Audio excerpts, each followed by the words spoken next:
Thank you very much, Sean. Thanks for tuning in, my dude. We are just getting started in here. We just got a question out the bat, so we were jumping into that. But we are going to jump into our very first segment, which we don't have a thing for. I thought we had a video for some reason. Just a weekly fantasy recap presented to you by Ash Swinton, because she loves to overreact about all her fantasy teams and freak out about the fantasy week. Yeah. So on Sleeper, if you have the Sleeper app, you can go on there and it's like the weekly recap. And we were City was making supper and I was sitting there looking at all the recaps and I'm like going off about it. I'm like, you know what? We should probably wait for me to read those until when I go on live because the reactions are you get my initial reaction. Like David we're in a league where the median, if you beat the median, you get points. But David didn't have a lot of skill because he was the least effective manager in that league this week. So he scored the least amount of points possible that his team could have potentially scored. So he did not beat the median. So he got 2 L's instead of 1. So just things like that. Now ask David if he's worried. Is he worried? No, I literally texted. Because before this week, David was 11-1 in that league. I literally texted City this morning. I was like, God, thank God they didn't beat the median because he was 11-1. Like he needs some more losses on there. So good thing he got 2 this week. You're really good in that. You're really good in both leagues, I think. Sad. I didn't want to. I really hurt that I had to say that out loud. Somebody beat. We played twice though, and I think I'm 2-0 against David, but that's all right. We can move on. So far, he is. I can't even remember because I tried to block this year's fantasy out because I'm doing absolutely terrible in every league. I think I'm in 8 leagues and only 2 of them I have more wins than losses, and it's like not good. It's like 4-3 or whatever it is. Not great. Hey, Mr. 7-0. What's that? What's up? Trivia. Yeah, always. Who is on a 5-game winning streak after starting the year 0-2 in that league? I don't know. I'm on a 7-game winning streak, so I don't look at people below me. Oh, I'm coming. I only got eyes out front. I can't look back. I'm also. Hey, who is the highest scoring team in that league this week? That's also 7-0. That's also the highest scoring team overall. This guy. I dropped the first 2 weeks. I got Kamara'd, and I'm coming, Sid. I'm coming. All right. And Janae just lost Breece Hall, so that's one more person out in the top 4 to your team if you got Breece Hall. No rear view mirrors on my bus. Oh jeez. Okay, moving on because this wasn't my time to talk. This week, if you drafted Austin Eckler, you are a genius and you are sitting pretty.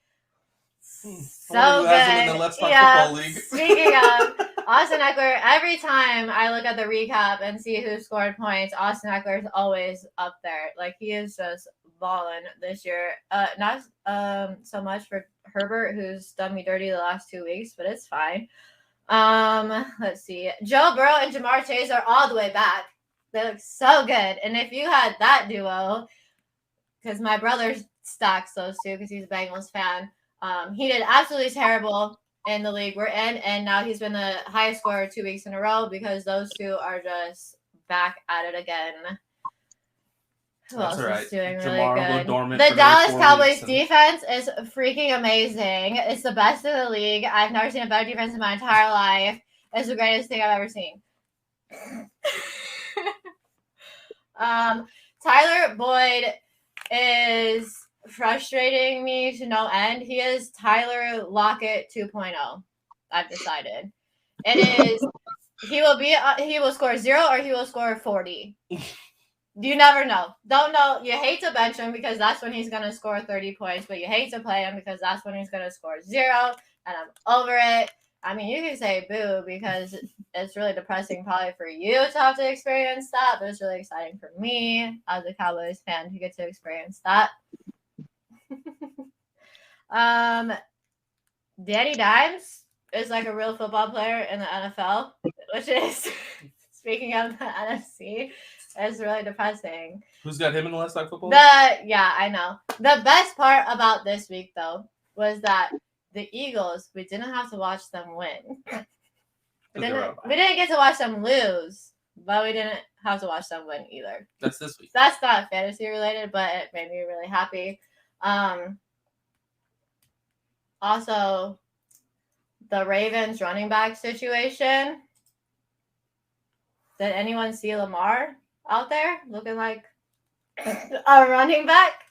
Actually line up and play. Literally lined up and play running back. So the Ravens did this like weird like 3 rotation with running backs, but then they threw Lamar in there, so they really have 4, and it was really, really exciting to see. But really, I don't know what that means for fantasy purposes because Gus Edwards is back after being out all last season and out for basically until this week.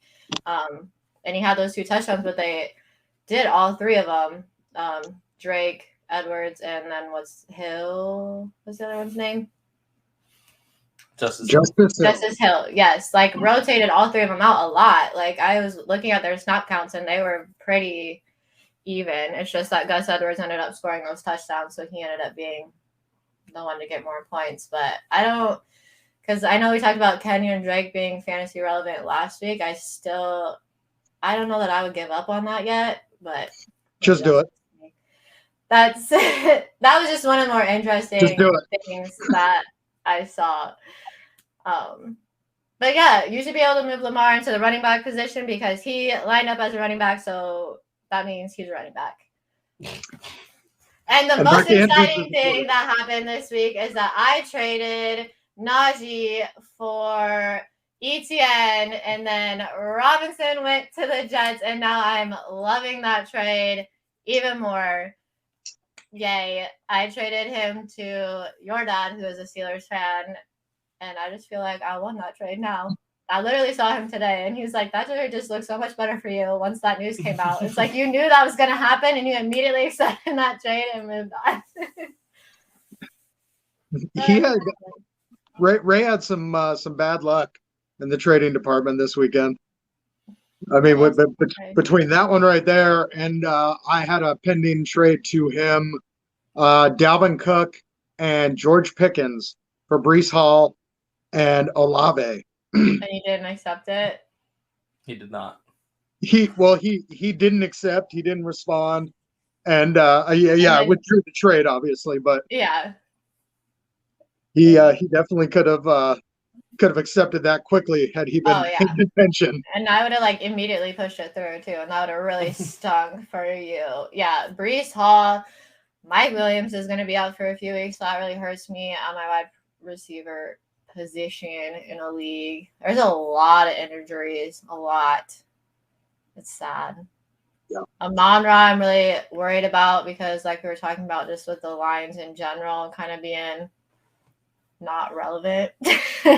If he's going to come back and actually be good like he was the first few weeks, because now he has a concussion and he's been hurt, and the Lions are just a hot mess, and it's depressing because I love Amon-Ra, but now I'm worried about it.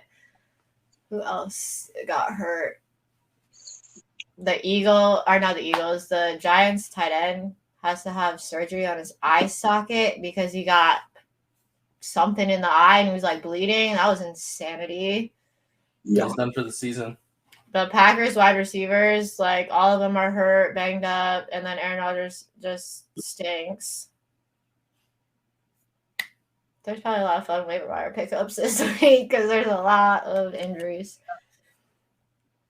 But that's all I got for that. That is the weekly recap by Ashlyn. Basically, I suck, and then all my players got hurt, and now I really suck even more, and it's terrible. Except for that one league where I traded Najee. Nicole said she is going up against the GOAT Tom Brady, but picked up a waiver wire, placed a waiver for a trade for Andy Dalton for Geno Smith, crossing the fingers. We heard of turf toe or turf foot as an injury. It's turf toe. It's basically a sprained toe. I don't know why they call it turf toe, but it's basically a sprained toe. And if it's anybody of relevance, like a quarterback or running back receiver, I mean, your toes hurt a lot when you're planting and cutting and stuff like that. So it is a significant injury to somebody like that. So yeah, it's called turf toe. That was the actual term. Somebody said happy birthday. I don't know who you are because it says Facebook user, but I appreciate you. Thank you. Thanks for watching. If you like that clip, be sure to check out the other great content from the Let's Talk Football community. And as always, please like, subscribe, and hit that notification bell so you'll be notified when more great content like this becomes available.